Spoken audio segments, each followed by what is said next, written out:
We live in a time of hyper-politicization. Maybe it's because companies bend the knee to small groups of people who get offended by anything and use social media to act like their opinion is important.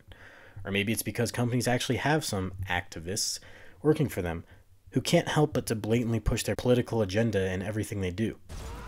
Who knows why it's this way now, but I do know one thing, that your average consumer does not like this, and DICE had to learn this the hard way. Regardless of how you feel about Battlefield 5, whether it was a good game or not, there's no denying that the marketing for this game was atrocious. The reveal trailer was just flat out confusing. Is this a historical World War II game? Is it a cyberpunk type of war game, or what? Why is there like a robot woman? It just didn't make sense. You can't say that your game is an accurate representation and then make this the star of your reveal trailer. Having an amputee woman in a war game is fine, but when you focus on the amputee woman for your historically accurate World War II game just for diversity's sake, it doesn't really make sense.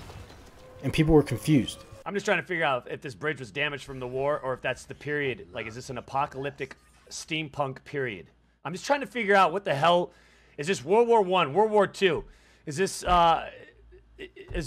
like a sort of like a futuristic civil war in the United States? Is it Cold War era? It's World War II? Okay. But DICE didn't take too kindly to this and decided to double down on their marketing strategy.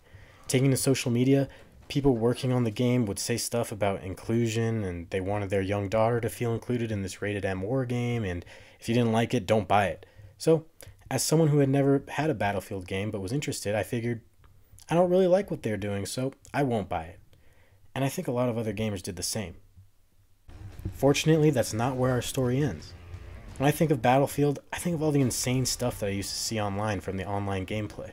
Jumping out of jets, blowing up vehicles, insane trick shots, gaming at its finest. And DICE have finally embraced this. They learned from their past mess up with Battlefield 5 and actually made a good trailer focusing on making the game look fun instead of focusing on some feminist inclusion agenda. I mean, look at this. A guy is in his dogfight, jumps out of his jet, rocket launches the enemy, and lands back in his jet. My god, if that doesn't get your gamer boner going, I don't know what will. As someone who has never owned a Battlefield game, this trailer convinced me that it might be time to change that.